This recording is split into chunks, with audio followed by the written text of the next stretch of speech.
આગળ વાત કરીએ ગાંધીનગરની, જ્યાં પાટણના ધારાસભ્ય કિરીટ પટેલ સામે ફરિયાદ. કોંગ્રેસ એમએલએ સામે ચીફ ઓફિસરે માનહાનિનો દાવો કર્યો. પાટણ નગરપાલિકાના ચીફ ઓફિસર હિરલબેન ઠાકરે આ દાવો કર્યો છે. કોંગ્રેસના ધારાસભ્ય કિરીટ પટેલ સામે કોર્ટમાં માનહાનિનો દાવો દાખલ કરવામાં આવ્યો છે.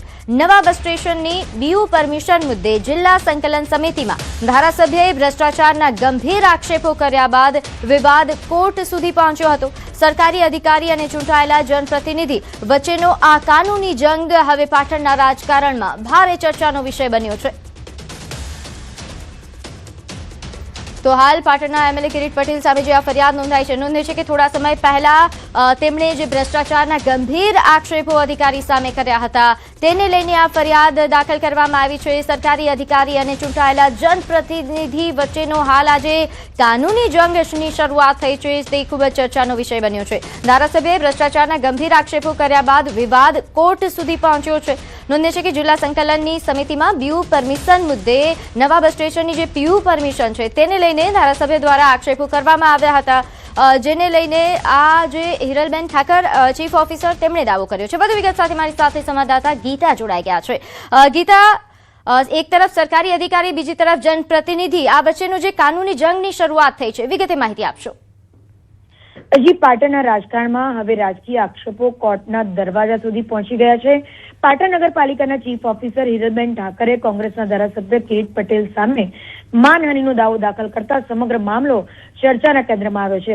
સરકારી અધિકારી દ્વારા ચૂંટાયેલા ધારાસભ્ય સામે કોર્ટમાં જવાનો નિર્ણય લેવાતા ઉત્તર ગુજરાતના રાજકીય અને વહીવટી વર્તુળોમાં ભારે ચર્ચા શરૂ થઈ છે.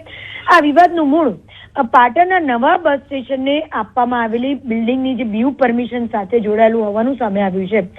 તાજેતરમાં યોજાયેલી જિલ્લા સંકલન સમિતિની બેઠક દરમિયાન ધારાસભ્ય કિરીટ પટેલે પાલિકા તંત્ર પર ગંભીર આક્ષેપો કર્યા હતા. તેમણે નવા બસ સ્ટેશનને બીયુ પરમિશન આપવામાં વ્યાપક ગેરરીતિ અને ભ્રષ્ટાચાર થયો હોવાનો આક્ષેપ કરતા ચીફ ઓફિસરની કામગીરી પર પણ સવાલો ઉઠ્યા હતા. બેઠક દરમિયાન ધારાસભ્યએ શહેરમાં ટ્રાફિક વ્યવસ્થા, મુખ્ય માર્ગો પરના દબાણો અને અનધિકૃત પાર્કિંગ જેવા મુદ્દાઓને લઈને પણ પાલિકા તંત્રની કામગીરીની ટીકા કરી હતી. જાહેર મંચ પરથી કરવામાં આવેલા આ નિવેદનો બાદ સમગ્ર મામલો ચર્ચાનો વિષય બન્યો હતો, રાજકીય ચર્ચાનો વિષય બન્યો હતો. અને જ્યાં સુધી સૂત્રોનું માનીએ તો ચીફ ઓફિસર હિરલબેન ઠાકરનું માનવું છે કે ધારાસભ્ય દ્વારા કરવામાં આવેલા જાહેર આક્ષેપો તથ્યવિહોણા છે અને તેના કારણે તેમની વ્યક્તિગત તેમજ અધિકારી તરીકેની પ્રતિષ્ઠાને નુકસાન પહોંચ્યું છે. અને આ જ કારણોસર તેમણે કોર્ટનો આશરો લઈને ધારાસભ્ય સામે માનહાનિનો દાવો દાખલ કર્યો છે. એટલે આમ સરકારી અધિકારી અને ચૂંટાયેલા જનપ્રતિનિધિ વચ્ચેનો આ કાનૂની વિવાદ હવે નવા તબક્કામાં પ્રવેશ્યો છે. સામાન્ય રીતે આવા વિવાદો વહીવટી અથવા રાજકીય સ્તરે સમાપ્ત થતા હોય છે, પરંતુ આ મામલો સીધો કોર્ટ સુધી પહોંચતા હવે તેનું રાજકીય મહત્વ વધી ગયું છે. હવે સમગ્ર મામલો ન્યાયિક પ્રક્રિયા હેઠળ છે, પરંતુ કોર્ટ આ અરજી અંગે શું વલણ અપનાવે છે અને બંને પક્ષો તરફથી શું દલીલો કરવામાં આવે છે તેના પર હવે સૌની નજર રહેશે. અને પાટણના રાજકારણમાં કેસ હવે આગામી દિવસોમાં વધુ ગરમાવો લાવે તેવી પણ શક્યતા વ્યક્ત કરવામાં આવી રહી છે. જી, આભાર માહિતી આપવા બદલ. આગળ વાત કરીએ જૂનાગઢની, જ્યાં સિંહબાળના શંકાસ્પદ મોત મામલે ખુલાસો. પોસ્ટમોર્ટમમાં સામે આવ્યા ચોંકાવનારા ખુલાસા. સિંહબાળના શરીર પર ગંભીર ઈજાના નિશાન છે. પાછળના પગ અને કપાળના ભાગે ગંભીર ઈજા હતી. જૂનાગઢ ડિવિઝનના નાયબ વન સંરક્ષણ અક્ષય જોશીનું નિવેદન છે. 3 વેટરનરી ડોક્ટર દ્વારા પોસ્ટમોર્ટમ કરવામાં આવ્યું. પ્રાથમિક તપાસમાં સિંહબાળના શરીર પર ગંભીર ઈજાના નિશાન જોવા મળ્યા હતા, જેથી સિંહબાળ પર હુમલો થયાની શક્યતા જણાતી હતી. શંકાસ્પદ બાવન ચાવડા નામનો શખ્સ ફરાર છે. તપાસ દરમિયાન મળેલી માહિતી અને પુરાવાના આધારે શંકાસ્પદ શખ્સ બાવન ચાવડાની શોધખોળ શરૂ કરી દેવામાં આવી છે, જેનો મોબાઈલ 2 દિવસથી બંધ આવે છે અને હાલમાં તે ફરાર છે. વધુ વિગત સાથે મારી સાથે સંવાદદાતા અમાર જોડાઈ ગયા છે. અમાર, બાળ સિંહના મોત બાદનો જે તપાસનો ધમધમાટ છે, ક્યાં પહોંચ્યો? ચોક્કસ પ્રીતિ, કે જે રીતે ગઈકાલે સિંહબાળ છે તે મળી આવ્યો છે ગિરનાર જંગલની જે બોર્ડર છે ત્યાંથી જ આ મૃતદેહ મળી આવ્યો હતો વાળંદ સોસાયટી પાસેથી. અને તેને લઈ 52 જે વ્યક્તિ છે તે હાલ ફરાર છે. વન વિભાગ દ્વારા શોધખોળ કરવામાં આવી રહી છે. ગઈકાલે પીએમ રિપોર્ટ આવ્યો અને તેમાં પણ સ્પષ્ટ સામે આવ્યું છે કે જે રીતે તેને કોઈ હથિયાર વડે મારવામાં આવ્યું છે, એટલે કે હત્યાની જે શંકા છે તે જ બની છે. જ્યારે હવે 52 ચાવડાની શોધખોળ કરાઈ રહી છે, પોલીસની મદદ લેવામાં આવી છે અને અંતે જે તેના મોબાઈલનું જે સિમ કાર્ડ છે તે જૂનાગઢના મોતીબાગ નજીક બંધ થયું છે 2 દિવસ પહેલા, તેવી એક માહિતી પ્રાપ્ત થઈ છે. બીજી તરફ જે સિંહબાળ છે તેના પગના ભાગે અને કપાળના ભાગે ગંભીર ઈજાઓ છે, ફ્રેક્ચર જેવી ઈજાઓ છે તે સામે આવ્યું છે. આ 3 સિંહબાળ હતા કે જે ગણેશનગર અને વાળંદ સોસાયટી વિસ્તારમાં આવી ચડ્યા હતા માતા સિંહણ સાથે, અને તે સમયે એક સિંહબાળ કૂવામાં ખાબક્યું હતું અને બીજા 2 સિંહબાળ ત્યાં હતા. તેમાંથી એક સિંહબાળની જે ત્યાંથી પકડી લેવામાં આવ્યું તેવી એક માહિતી પ્રાપ્ત થઈ રહી છે અને અન્ય સિંહબાળ છે ત્યાંથી નોખું પડી ગયું હતું માતા સાથે. એટલે કે હાલ વન વિભાગે જે અન્ય જે સિંહોનું ગ્રુપ છે તેને સુરક્ષિત રીતે જંગલમાં ખસેડી દીધું છે. જે રેસ્ક્યુ કરવામાં આવેલું સિંહબાળ હતું તેને પણ ગઈકાલે જંગલમાં છોડી દીધું છે અને હાલ જે સિંહની હત્યામાં જે શંકાસ્પદ વ્યક્તિ છે તેની શોધખોળ શરૂ કરાઈ છે. જી આભાર માહિતી આપવા બદલ. તો આ તરફ સોમનાથમાં દીપડાનું બચ્ચું ભૂગર્ભ ટેન્કમાં ખાબક્યું. સિવેજ ટ્રીટમેન્ટ પ્લાન્ટની ભૂગર્ભ ટેન્કમાં દીપડાનું બચ્ચું પડ્યું. ઘટનાની જાણ થતાં વન વિભાગની ટીમ તાત્કાલિક ઘટના સ્થળ પર પહોંચી. વન વિભાગે રેસ્ક્યુ ઓપરેશન હાથ ધરી બચ્ચાને બહાર કાઢવાના પ્રયાસો શરૂ કર્યા. કલાકોની જહેમત બાદ દીપડાના બચ્ચાને સુરક્ષિત રીતે બહાર કાઢવામાં સફળતા મળી. રેસ્ક્યુ બાદ બચ્ચાની તંદુરસ્તીની તપાસ કરવામાં આવી. વન વિભાગની સતર્કતા અને ઝડપી કામગીરીથી દીપડાનું બચ્ચું સુરક્ષિત બચી ગયું. ઘટનાને લઈને સ્થાનિકોમાં પણ ભારે ઉત્સુકતા જોવા મળી. હવે આગળ વાત કરીએ રાજકોટના ગોંડલ હાઈવે પર આવેલા આગમન સિટી ફ્લેટમાં જેતપુરની 23 વર્ષીય યુવતી નંદની બોસનિયાના શંકાસ્પદ મોતથી ચકચાર મચી ગઈ છે. લિવિનમાં રહેતા વિધર્મી પ્રેમી અસલમ હુસેન સમા અને તેના પરિવારના અસહ્ય શારીરિક અને માનસિક ત્રાસના કારણે આ ઘટના બન્યા હોવાના ગંભીર આક્ષેપો થઈ રહ્યા છે. પરિવારનો દાવો છે કે આત્મહત્યા નહીં પરંતુ આયોજનબદ્ધ હત્યા હોઈ શકે છે. સમગ્ર મામલે પોલીસે ફોરેન્સિક પોસ્ટમોર્ટમ સહિતની કાર્યવાહી હાથ ધરી છે અને સત્તાવાર તપાસ રિપોર્ટની રાહ જોવાઈ રહી છે. સોશિયલ મીડિયા પર પપ્પા હું જિંદગીનો જંગ હારી ગઈ એવું લખનારી નંદનીએ ખરેખર ત્રાસથી કંટાળીને આત્મહત્યા કરી છે કે પછી તેની પાછળ કોઈ મોટી સાજિશ છે તે પોલીસના સત્તાવાર રિપોર્ટ બાદ જ બહાર આવશે. કરાર કરીને રાજકોટ રૂમ ભાડે રાખીને રહેતા હતા. બે વચ્ચે ડખા થયા કંઈક કે ઓલો એના ઘરવાળી પાસે વહી જાય, પરણિત હતો પોતે, એની ઘરવાળી પાસે વહી જાય એવું. અને જે તે સમયે નંદનીને એને એવું કીધું હતું કે 4 વર્ષથી મારી ઘરવાળી એને કોઈ સંબંધ જ નથી. એવી રીતના નંદનીને ભોળવીને એને આગળ એમાં વધારી હતી. ડાંગમાં શિક્ષણ વ્યવસ્થાથી નારાજ વાલીઓએ પ્રાથમિક શાળાને તાળા માર્યા. જામનાપાડા ગામમાં રોષે ભરાયેલા વાલીઓએ શાળાને તાળા માર્યા. 1 થી 5 ધોરણમાં માત્ર 11 વિદ્યાર્થીઓ છે અને શાળામાં માત્ર એક જ શિક્ષકની વ્યવસ્થા છે. એટલું જ નહીં, શિક્ષક અનિયમિત આવતા હોવાના અને વારંવાર બદલાતા હોવાના વાલીઓના આક્ષેપ છે. બાળકોના ભણતર પર ગંભીર અસર પડતી હોવાથી ગ્રામજનોમાં રોષ ભભૂક્યો. અનેક રજૂઆતો છતાં ઉકેલ ન આવતા વાલીઓ અને ગ્રામજનોએ શાળાને તાળા માર્યા. ગામ લોકોના જણાવ્યા મુજબ દર 15 દિવસ કે પછી મહિને શિક્ષક બદલાઈ જાય છે, જેના કારણે બાળકોનું શિક્ષણ ખોરવાઈ રહ્યું છે. પ્રાથમિક શાળામાં એવી પ્રોબ્લેમ છે કે ગઈ 1-1.5 વર્ષથી અમારી રજૂઆત એવી હતી કે કાયમ માટે શિક્ષક અમને જોઈએ. છતાંય સાહેબ લોકો આવીને અમને ગોલ ફર્યા કરી. છતાં એના આધારે મૌખિક રજૂઆત કરી, લિખિત પણ અમે રજૂઆત કરી, છતાં એના કોઈ ઉકેલ નથી આવેલો. અમારા છોકરા લોકોને 1 થી 1.5 વર્ષ થયા સારી રીતે અહીંયા શિક્ષણ નથી મળતું. તો અમારી એ માંગ છે કે જ્યાં સુધી અહીંયા સારી રીતે શિક્ષણ નથી મળતું ત્યાં સુધી અહીંયા ટીચરને સારો ટીચર જોઈએ, અહીંયા સારી રીતે ભણાવે અને ગણાવે. અત્યારથી શાળા શરૂ થઈ ત્યારથી એક શિક્ષકની કામગીરી આપવામાં આવેલ છે અને જે શિક્ષક નિયમિત શાળામાં આવે છે. અમારી પાસે એવી કોઈ રજૂઆત કરવામાં આવી નથી કે શિક્ષક નથી આવતા કે એવું કંઈ. અમદાવાદ સાયબર ક્રાઇમ બ્રાન્ચે એપીકે ફાઇલ મારફતે ઓનલાઈન છેતરપિંડી આચરતા ગેંગનો પર્દાફાશ કર્યો. એપીકે ફાઇલ ડેવલપર સહિત 3 આરોપીઓની ધરપકડ કરી છે. આરોપીઓ ગેસ કનેક્શન રદ થવાના બહાને લોકોના મોબાઈલમાં એપીકે ફાઇલ ઇન્સ્ટોલ કરાવી ફોન હેક કરીને રૂપિયા પડાવતા હતા. તપાસમાં સામે આવ્યું છે કે મુખ્ય આરોપીએ અલગ અલગ 18 બેંકોની એપીકે ફાઇલો પણ બનાવી હતી અને તે દર મહિને લાખો રૂપિયાની કમાણી કરતો હતો.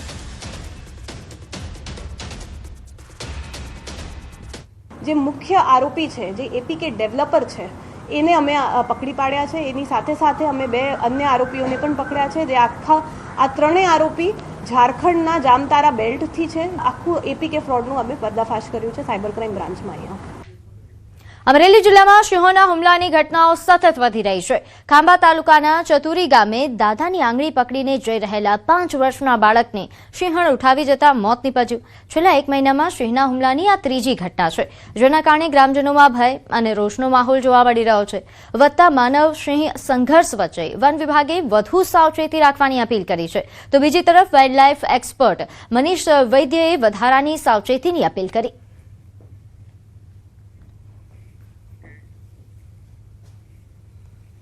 આપણે એની વસ્તીને સાચવીએ છીએ, વસ્તી વધે એવું સાચવીએ છીએ, પણ એને મિટિગેટ નથી કરી શકતા. ગીર અભયારણ્ય છે, એની અંદર માંડ 300 જેટલા સિંહ માય એવા છે. તો બાકીના જે સિંહો બહાર જશે, જે ગીરની પેરાફરી, ગીર સેન્ચુરીની પેરાફરીથી 100 કિલોમીટર રેડિયસમાં એ લોકો ફરી રહ્યા છે, અને એ લોકો સીધા જ માણસના સંઘર્ષમાં આવવાના છે. કે સિંહોના અને માણસના સંઘર્ષને તમે ક્યારેય બંધ નથી કરી શકવાના, એને તમે ઘટાડી શકો. સમાચારોમાં હાલ સમય થયો છે એક નાનકડા વિરામનો.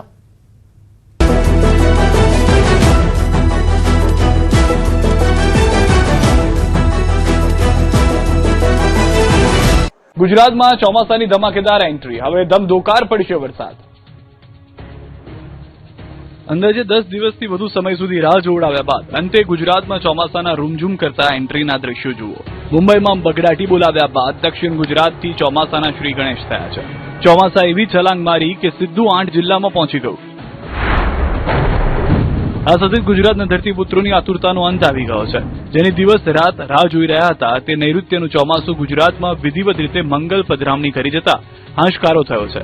હવામાન વિભાગે ગુજરાતમાં ચોમાસું પહોંચી ગયાનું એલાન કરી દીધું છે. સામાન્ય રીતે 15 જૂન આસપાસ ગુજરાતમાં ચોમાસું એન્ટ્રી મારતું હોય છે, પરંતુ આ વખતે 10 દિવસ મોડું પાપા પગલી કરતું ચોમાસાએ ગુજરાતમાં પ્રવેશ મેળવ્યો છે. ભલે મોડું પહોંચ્યું હોય, પરંતુ છલાંગ મારી છેક છોટાઉદેપુર સુધી પહોંચી ગયું. રાજ્યના 8 જિલ્લામાં ચોમાસાનું આગમન થયું છે. વલસાડ, સુરત, ભરૂચમાં ચોમાસાની એન્ટ્રી, તાપી, ડાંગમાં ચોમાસાની એન્ટ્રી, નવસારી, નર્મદામાં પણ ચોમાસાની પધરામણી અને છોટાઉદેપુર જિલ્લામાં પણ ચોમાસાએ એન્ટ્રી કરી દીધી છે. आज ચોમાસા ने गुजरात में एंट्री. आज 24 जून दक्षिण पश्चिम मानसून उत्तर पूर्वी अरब सागर, गुजरात और मध्य प्रदेश के कुछ हिस्सों, महाराष्ट्र के बाकी हिस्सों और छत्तीसगढ़ और उत्तराखंड के कुछ हिस्सों में आगे बढ़ गया है मानसून. अभी अहमदाबाद के लिए जनरली क्लाउडी स्काई दिया गया है. 1-2 spell light to moderate rain का भी संभावना रहेगा थंडरस्टॉर्म के साथ. और जो अधिकतम तापमान है 41 डिग्री सेंटीग्रेड के आसपास रहने का संभावना है.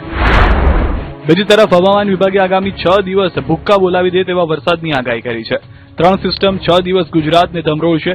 સાયક્લોનિક સર્ક્યુલેશન અને ટ્રફ લાઇન સક્રિય હોવાને કારણે દક્ષિણ ગુજરાત અને સૌરાષ્ટ્રના વિસ્તારોમાં યલો એલર્ટ આપવામાં આવ્યું છે.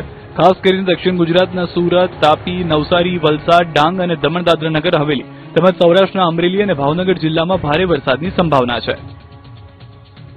દક્ષિણ ગુજરાતમાં મેઘરાજાની ધમાકેદાર એન્ટ્રી થતાની સાથે જ તોફાન મચવાનું પણ શરૂ થઈ ગયું છે. નર્મદાના સાગબારા તાલુકામાં મોડી રાતથી સવાર સુધી અનરાધાર વરસાદ પડ્યો. મેઘરાજા એવી તોફાની બેટિંગ કરી કે 8-8 માસથી સૂકી ભટ્ટ થઈ ગયેલી કાંકરા હતા અને ધૂળ ઉડતી હતી ક્રિકેટના મેદાન બની ગઈ.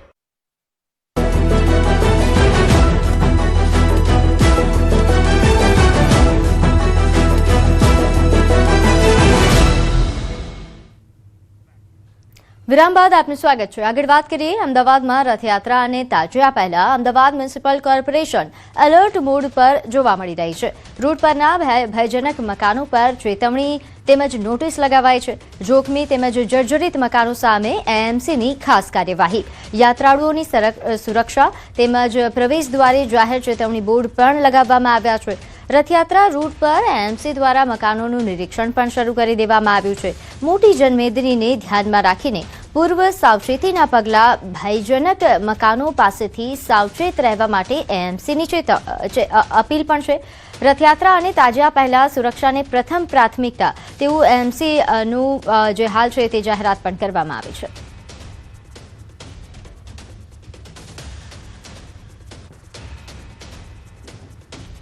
આગળ વાત કરીએ ભરૂચ જિલ્લાના રતનગઢ અને સરદાર શહેરમાં ભારે વરસાદ. જ્યાં રતનગઢ સરદાર શહેરમાં પૂર જેવી સ્થિતિ સર્જાઈ છે. મુશળધાર વરસાદથી જનજીવન અસ્તવ્યસ્ત થઈ ગયું છે.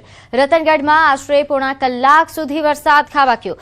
1 ઇંચથી વધુ વરસાદ પડ્યો, જેના કારણે શહેરમાં અનેક સ્થળોએ પૂર જેવી સ્થિતિ સર્જાઈ. રસ્તાઓ પર પાણી ભરાઈ જવાના કારણે વાહન વ્યવહાર પ્રભાવિત થયો. લોકોને ભારે હાલાકીનો સામનો કરવો પડ્યો. અહીં બંધણાઉ ગામમાં વરસાદના તેજ પ્રવાહ વચ્ચે એક યુવકની બાઇક પાણીમાં ફસાઈ ગઈ, જેને ભારે જહેમત બાદ બહાર કાઢવામાં આવી હતી. તેજ પવનના કારણે કેટલીય જગ્યાએ પતરા ઉડી ગયા હતા અને સોલાર પેનલોને પણ નુકસાન પહોંચ્યું હતું. રતનગઢના ઉત્તરાદા બજાર તેમજ ચરુ રોડ, સરદાર શહેર બાયપાસ માર્ગ, દેરાજર રોડ તેમજ બસ સ્ટેન્ડ અને જિલ્લા હોસ્પિટલની સામે પોસ્ટ ઓફિસ રોડ સહિતના અનેક વિસ્તારોમાં વરસાદી પાણી જમા થઈ ગયું છે. કેટલીય જગ્યાએ રસ્તાઓ તળાવમાં ફેરવાયેલા જોવા મળ્યા. બીજી તરફ સરદાર શહેરમાં પણ ભારે વરસાદના કારણે મુખ્ય બજાર, શિવ માર્કેટ, શાકભાજી માર્કેટ, શ્રીરામ મંદિર વિસ્તાર સાથે સોમનાથ આશ્રમ, કાચુ બસ સ્ટેન્ડ અને મીના ગેસ્ટ હાઉસની આસપાસના રસ્તાઓ પાણીમાં ગરકાવ થઈ ગયા હતા. પાણી ભરાવવાના કારણે વાહન ચાલકો અને રાહદારીઓને અવરજવરમાં ભારે મુશ્કેલીનો સામનો કરવો પડ્યો હતો.